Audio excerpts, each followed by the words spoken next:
Welcome and thank you for tuning in. Please subscribe to the channel so that you get all the videos that I upload.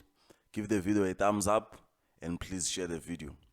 Today I will introduce you to the C++ functions. Now let us get into the session. The first thing that I will start with in introducing you to the C++ function is the definition itself of what a function is. So, as I have written on these slides, a function is a block of code that runs when it is called. Now this is a very important point here, that a function is a block of code that runs only when it is called. Now I have extended a little bit their definition of what a function is into point form. These are the important things that you should understand about what a function is. It is a block of code that can take in data as a form of parameters. So parameters, these are the same as variables, but they have a different name because they take in data into a function. They are called parameters. They are the same as variables. Then you've got the second point, which says it can return data. As much as a function can take in data, it can give back data. Then ideally a function should be used to perform one specific action only and perform it well. Now this is one of the important points here, that a function, right, is reusable code. So it is always written once and it is used or called many times. You don't have to write the same code multiple times. If you want to use it multiple times, you write it once, then you call the function multiple times, you reuse the same code that you've written once. So as we have talked about parameters, it is then important to understand what are parameters in C++ and the types of parameters that are available to use. So this is a definition of what a parameter is. So a parameter is a variable that is used to pass in data into a function. Then it forms part of the function or method signature. So a method in C++ is referred to as a function. So your parameters, they form part of the method signature. I will show you this in an example when I'm writing the actual code. Then we have two types of parameters available in C++. So the two types are called value parameters and reference parameters. Now what is a value parameter? These are parameters that pass a copy of the argument into the function. Now an argument is a value. So since it is passed via the parameter, it's no longer called a value, it is referred to as an argument. So this is the value that is passed into the function. And then say here it says into the function scope. I will also explain what a scope is. But a value parameter passes a copy of the actual value or argument into the function. Then you have the second parameter now, that's called a reference parameter.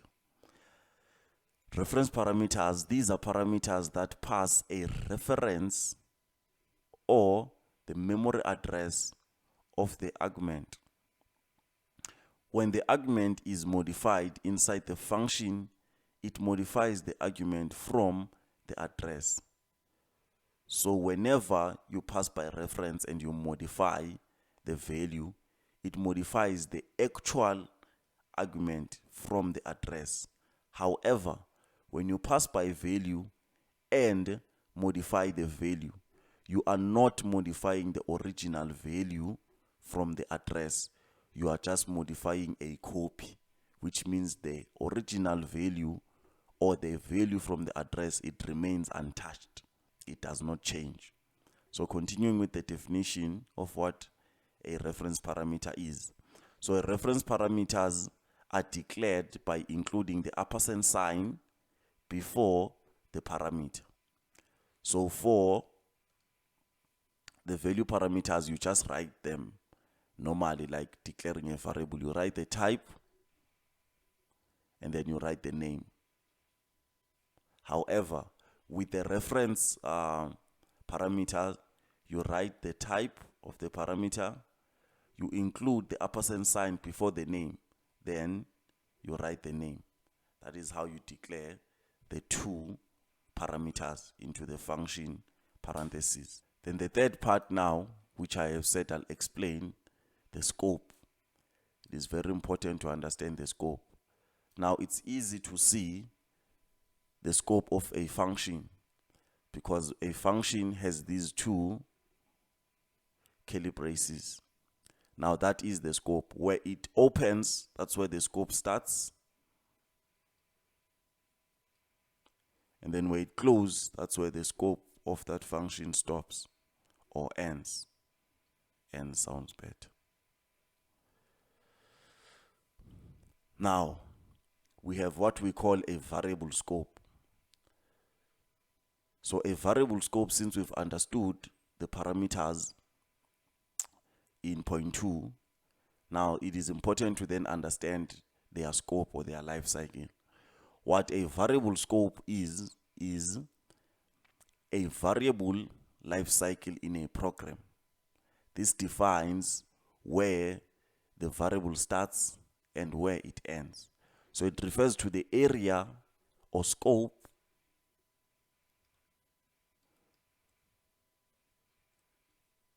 where the variable starts and ends. And then we have two types of variable scopes, right? We have the global scope and then we have the local scope.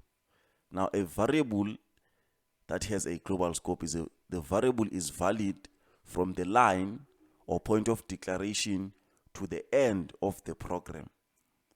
Then a local scope, these are variables that are valid only within the block or scope they are declared in and cannot be accessed outside of that scope. So that's the different scopes. Now the last thing that I will look at, which is important in function, is functions overloading, right? The overloaded functions. So this is a simple and straightforward functionality provided in programming or C++, which once you understand what a function is, it is then very easy to understand and overload functions. But the definition of what an overloaded function is, these are functions that have the same name but different parameter types. That is very important. Not the parameter name, but the parameter type or the number of parameters. So obviously the number could be no parameters. That's 0. That's a valid number. It could be 1, could be 2, it could be 15 parameters. They have the same name, right? The same function name. They have different parameter types. If they have the same number of parameters, those parameters must be different types. Then, or they can have different number of parameters. So that's how you overload functions. Now, I will then go over to my VS Code and show you everything in programming now, in writing. Let us write some code. Okay, let me open VS Code. And then I have already prepared the C++ file which I'll be writing on. The name of my file is function.cpp, of course, for C++. And then I have included the header file, iostream, for my display, because I'll be using cout a lot and endline. And then I want to use the namespace std so that I don't keep writing std when I write cout and endline. Then I'll define my namespace std. So the first thing that I will look at is the first part of that definition, which says this is a block of code that runs only and only when it is called, right? Let me write a quick function here. Let me say I wanted to display a number. Let's say 10.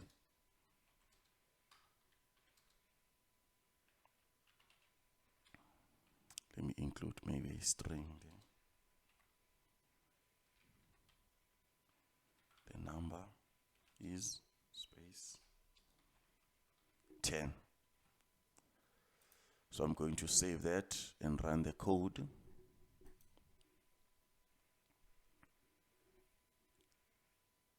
So as you can see, number is 10.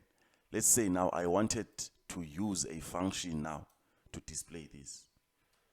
Exactly how you declare variables, right? Functions must be declared.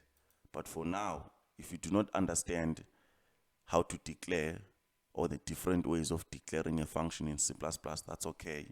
You can just write your function on top of main. So this is going to be a void function that only displays a number. So it displays a number, and then I'm going to paste that. So when I save now and run the code, you will see that nothing appears on the terminal. Why? It's because the function has not been called. This is a block of code that runs only when it is called. Now, how do you call the function? You call the function using its name and everything in between the parentheses, right? Including the parentheses. So how I call that function will be displays, and then the parentheses, there is nothing inside the parentheses, and then semicolon. Save the code and then run. Now you will see that we get number is 10. So now the block of code has been called. It will run. So as I was writing this function, I now want to show you the semantics of a function. But the first part of that definition, I have demonstrated it, that this code will only run only when it is called. Now let us get over to this side. Now here are some of the examples of what a function in C++ would look like. This here is the main function. So this is the first function if you have ran code in C++ that you have ran, right, that you have written, but maybe you did not understand that it was a function. So it is a function type which is called a return type in functions, because if you have a return type, then you must return that value. The reason why main is returning 0 at the end is because it has a return type. So once you have a return type, your code at some point, before it ends, it must return that function type. Then this is the function name, and then these are parentheses. So I talked about, the signature of a function, that parameters they form the method signature. So a method signature is what uniquely identifies a function.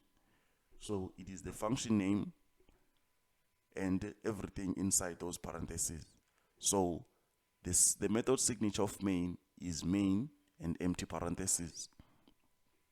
And then the scope of main starts from this curly brace to here. So this is where main starts and this is where main ends. So this is the local scope of main, right? Let us move on to this one.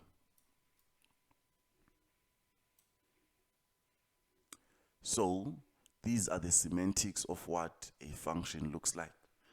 You need the function type, you need the function name, and then for it to be a function, it must have the parentheses. That's how we see a function is a function. I'm just going to quickly connect my pen so that I can show you in writing, I can highlight the parts that are important.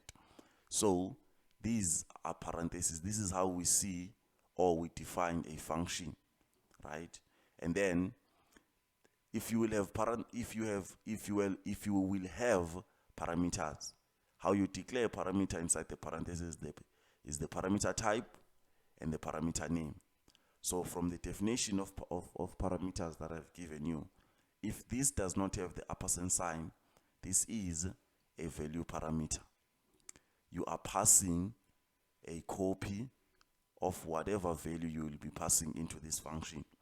And then, as I've said, the scope starts from the first curly brace to the last curly brace. This is the scope of this function. Then if you have defined the function return type, then you must return the value with the same type at some point in your function or before the function ends. Then, similar to the above example, you must define your function type, you must have your function name, and then open parentheses. If you will use reference parameters, this is how you define a reference parameter. It's the type, then you have to have the ampersand sign before the name. Then now, instead of passing the copy, you will be passing the address of the value. So if you have a return type, you must return the value. Now let us talk about the function type for a second. Now the function type is the same as variable types, right? However, the most important one here that maybe was not clearly defined when we were defining variable types, it's the void. Now I'll start with the void. Void means the function does not return a value, right? Your function will not be returning a value. It will do whatever it's doing inside, and then it won't return any data back. Then you have all your types, then string, which you should return a string. You have a char, you must return a character. An int, long, right? You must return an integer. You have maybe the floating point or double, then you have to return a double. And all of your types, you have that the option of using all the types that we have defined in the beginning, or all the types that you know. That is the function type. So now, going back to the examples I was giving in VS Code, let us continue with that, writing our definition of functions in code.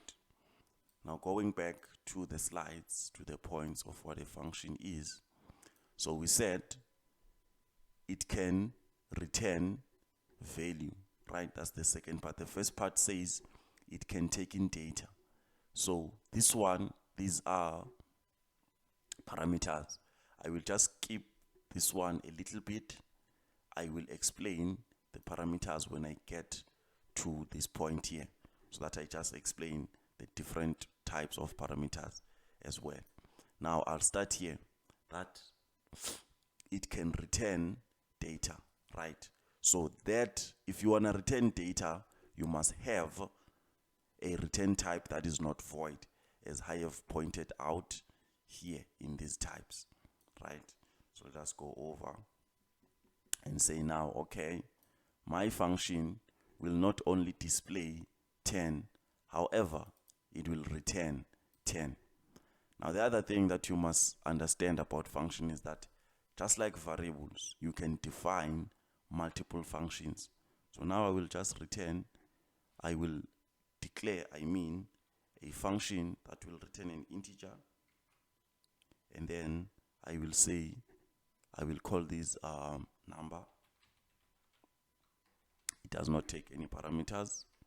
it just returns a value. Now return 10, and then that's it. All this function does that when I call it, it returns 10, right? So let me then display cout. Okay, first of all, let me just say number. That's how I call the function. The function is called like that, as we have specified that functions should be called for them to run. When I run that, the function has been called. However, there's no display because there's no cout involved here. Now, because this now is returning a value, right? This is giving us back a value. It's returning a value, right? Now quickly, just like variables, with a variable you can say int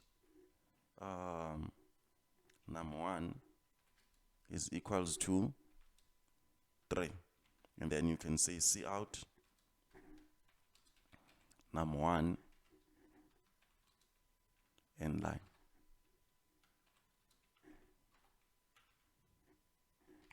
So just like we expect to see 3 when we run this line of code, right? Because num1 stores 3, right? So the terminology here is that num1 stores 3, right? It stores values. That's what a variable does. It stores values. So whenever we are displaying a variable, it gives us the number of value that it stores. So now we should see 3. Similarly to a function now, when we call a function that returns a type, unlike a variable, it does not store the number. However, it returns the number. So when you call it like this, when this is called, it will run this block of code, right? Or maybe if you had multiple instructions here, right? It will run everything. It will run all your instructions, then return your value. But the most important part is that return type and the value it's returning.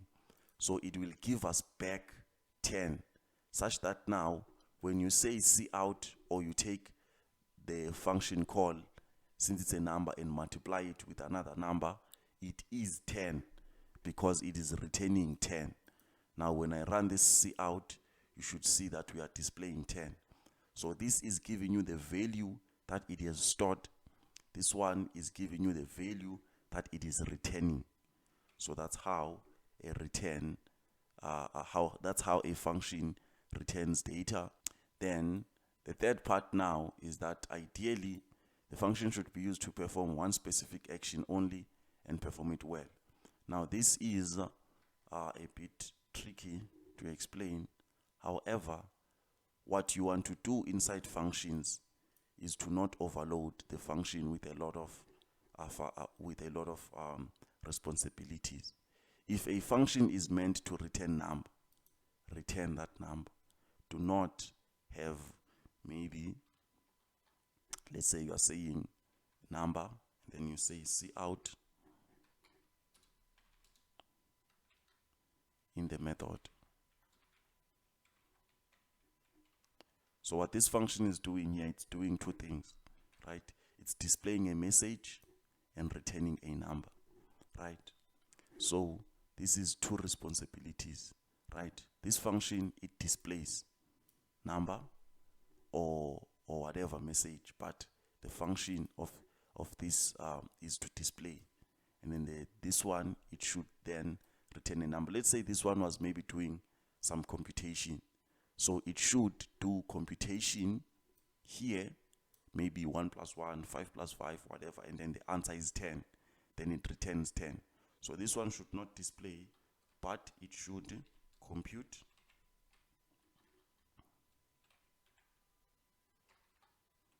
Should compute, then return the value. So it's doing one thing. And then once it returns that value, then you can write your cout here, and display value, or you can pass in the value inside the display function, then it displays it, as I will show you how to pass in data into functions. Now, there is this best one now that says functions are reusable code. Now, let me quickly use this example here of displaying. Let's say I wanted to display 10, or this line of code once. You would write that code once, run the code, there is the line of code, number is 10. Let's say now I wanted to display this message twice. I'll have to write the code twice, which I've just duplicated the code. There you go, number is 10. Let us say I wanted to display this 3 times. Let me write out the code so that you can see, because duplicating it makes it look simple. Now let's just write out the code, right? See out, that takes time, right? Number is 10, and then end line. Do you see? That takes a little bit of time to do, right? The time it takes here, it's tripled, right? You are writing the same code 3 times. So this is a simple example and a short code, so it doesn't look that hectic. But for a big logics and solutions, this is very hectic and not good to do. So I can run that, it will display 10 3 times now. Now let me show you that, okay, with a function, this is written once, and it can be displayed or called multiple times or used multiple times. So this is the first time you use it. Displays. So now you can see out, display 10. So if I wanted to display this twice, I'll just write that twice, and then, okay, I did not save the code, and then it should display it twice now. There you go, 2 times. Let's say I wanted to display this 3 times. Let me write this so that you can see it's faster than writing the whole line of code, right? And then there you go, boom, 3 times. So that is what is meant by code is reusable. We had to write it 3 times here, we wrote it once here, and called the code 3 times. So we are reusing the same code 3 times. Now let us go to parameters, right? The first thing that I will do, what I told you about single responsibility on method. Now let us say on the display now. This display method, I will change the signature. It will take in the number and display the message now using the number. One important thing that you should then notice after changing that method signature is that now this method no longer exists, because the method that you have defined, it is displays int inside the parentheses and then number with 0 parameters, right? So to call this method, you need to pass in an integer. Then it knows that, okay, we are calling displays with an int, which is this one. Now I've told you that in the method signature, the name of the parameter does not matter. The type is the one that matters, right? So let us go and define a number, int. Let us say I'll call this 5, and then write it 5. And then I'll pass in 5 here, right? Or maybe let me just say number 5, so that it is clear. Number 5. Alright, so now I'm passing in 5 in this method. So when I run this code, I should see number is 5. I should see this display because I'm running this block of code. Now, that is the answer. I've passed in a copy of 5, right? Even if I modify number here, let's say I say number is equals to number times, let's say 10. Now, with this method now, I should see 50 because number has been taken as 5 times 10, then reassigned to number, right, which overrides 5. Let us run the code. And then you can see number is 50. And then I just want to show you now those two important definitions of parameters. That the value parameter, it passes a copy. So when you modify the value, it does not, when you modify the copy inside the function, it does not modify the original value, which is num5. So we should see 50 on the function and then see 5 in main. And then there you go, 50 and 5. We have modified the value or the copy which we have passed inside that function. However, we have not modified the value in num5 or in the original address where this is stored. Now, I want to then change this parameter into a reference parameter. Right? The first thing that I would like to show before I continue is what it is meant by reference. Right? So now we are moving on to this one. We are done with this one. So for us to declare a reference parameter, we need the ampersand sign. The second part is that these values, they pass the reference or memory address. How do we pass the memory address? Just like here. See here, when we are saying cout, let me comment out this. So commenting out code, the compiler, when it compiles and runs the code, it will ignore those lines of code that have // It does not take them as code. These are just comments, right? They are not ran. So now when I run this, you expect to see 5 because we are outputting what is stored in 5. Now when you put the ampersand sign before that variable, you might expect to see 5, but let us see what will happen. This is the memory address of 5. This is where the variable num5 is pointing to. So this is where 5 is stored in my machine, right? So when you are passing by reference, you are no longer passing 5, right? You are no longer passing the value or the copy of the value.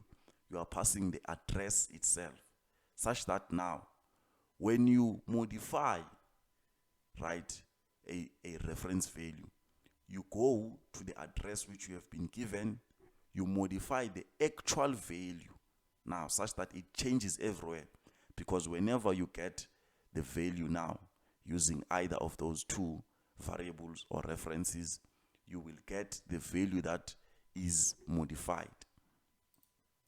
Right? Let us display that so that it makes sense. Now let me first show you that reference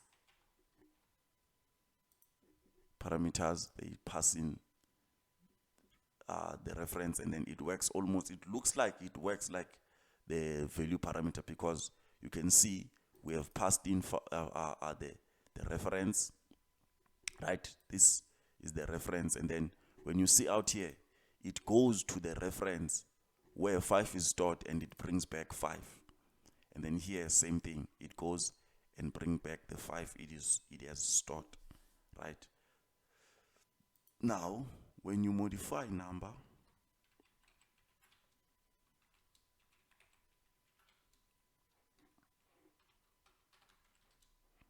I'll multiply this by 10 as well. So from the previous example, this displayed 50 and this displayed 5. But it was because with a value parameter, we made a copy of this, we passed it here, and then we modified the copy here. And then the original remained the same, it was untouched. because now we gave the address of the value, which is 5, when this thing does its modification, it modifies the original value 5 and then it overrides it with 50. So when this makes changes, it does not make changes to the value, right? It makes changes to the value from the address, such that now wherever you call that value, it is modified. So let us quickly show that. You can see number is 50, and then here number is 50.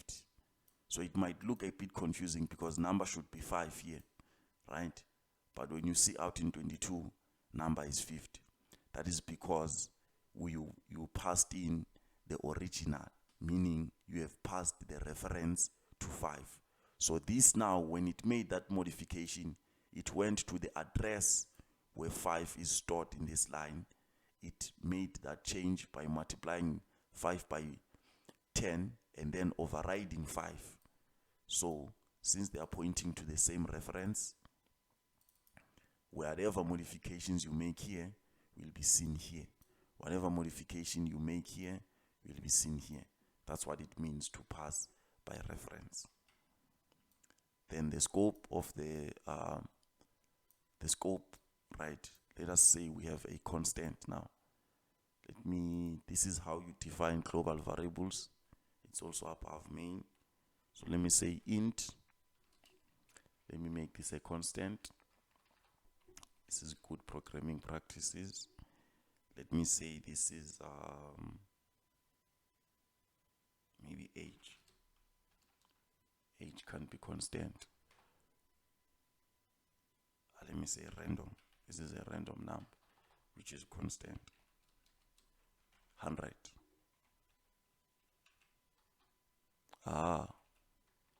Let's call this a century. So century is a constant number, doesn't change, it's always 100. Now let us say I multiply this by 100 instead of 10, right? And then I come here and then see out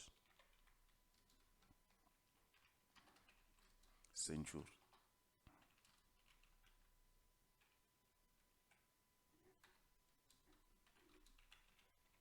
Please note and understand that if the function encounters a value that was not declared or that was not assigned or declared, but the important one is declaring the value, right?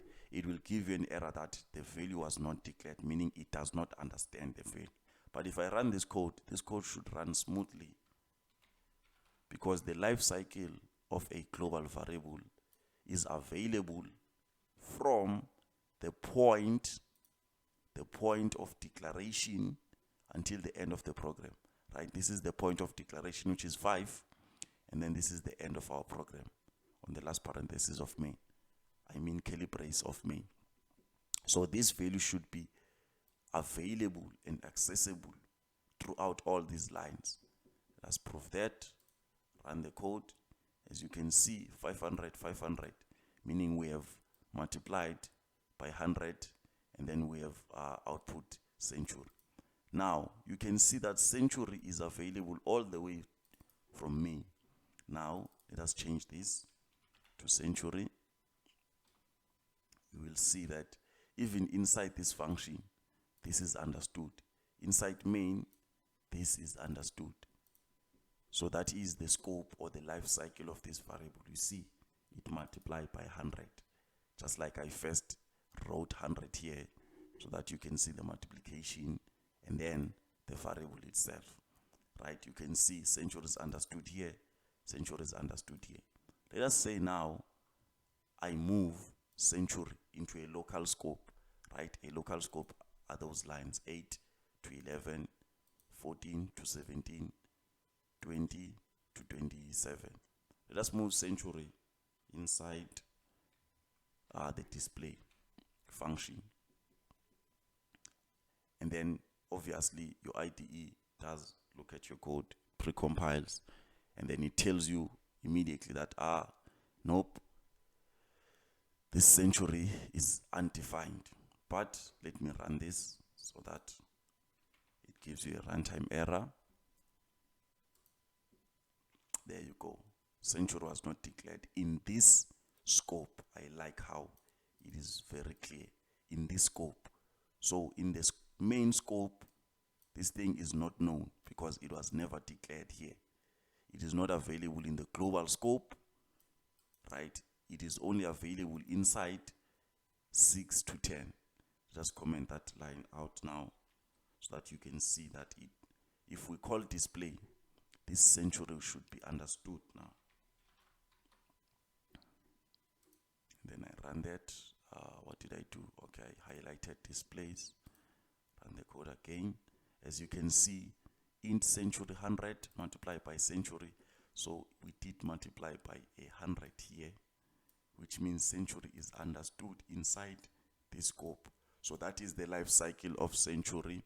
If declared within a local scope, it is only available from where it is declared to the end of this scope. That's local scope. Global scope is everything here. From the point of declaration outside of main and outside functions, of course, to the end of main. You can access a global variable which has a global scope, right? Then the last now, it is called the function overloading. I will then clean up a little bit. Let me see what I will do here. Okay, let me write a mini calculator. This will calculate, right? It will take in whatever you pass it in, and then it will multiply by 10, right? And then we'll give you the answer, right? This is the first one. Let us say calculate.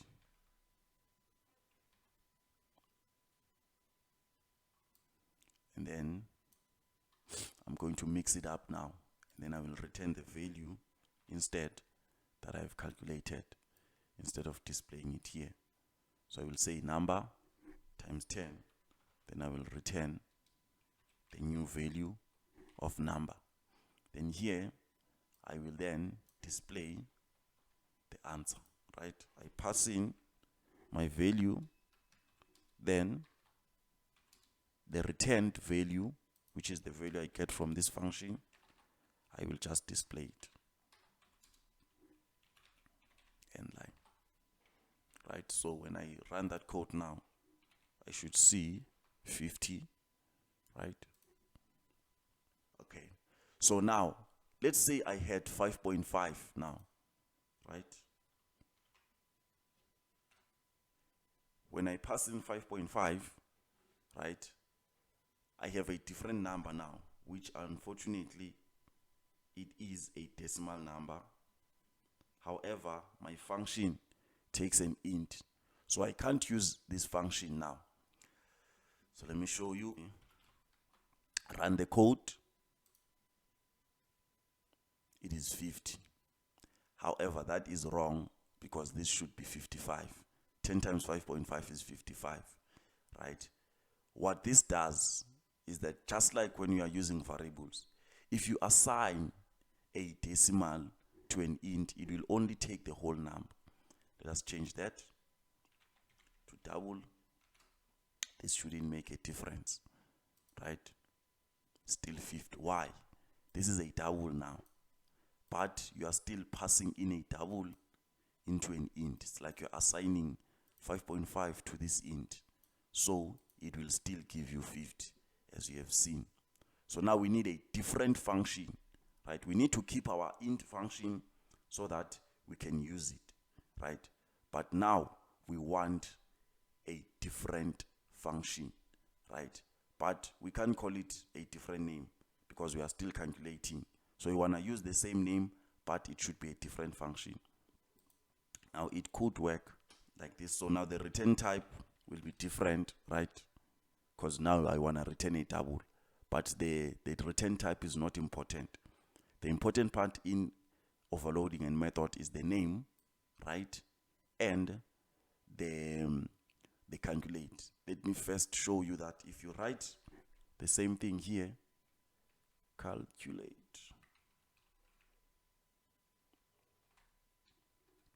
int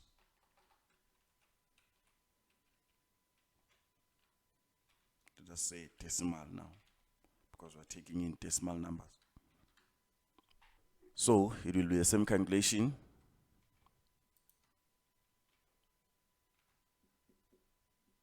Right? And then instead of number, this will be decimal,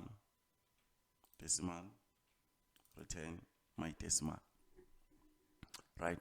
Now, the first thing that this thing will do is to first complain about the duplicate methods.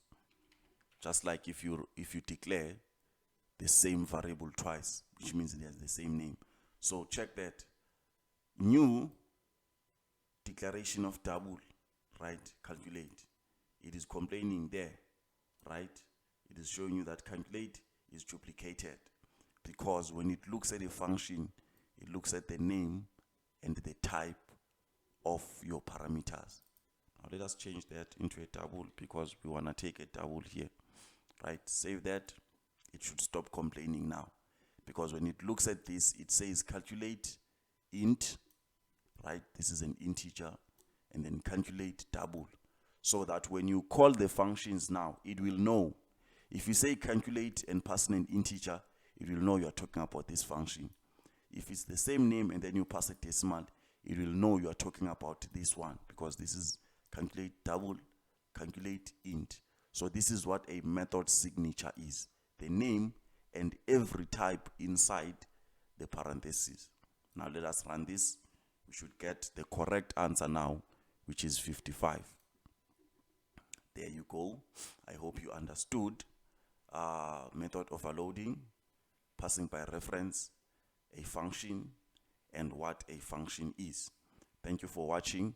I'll see you on the next video.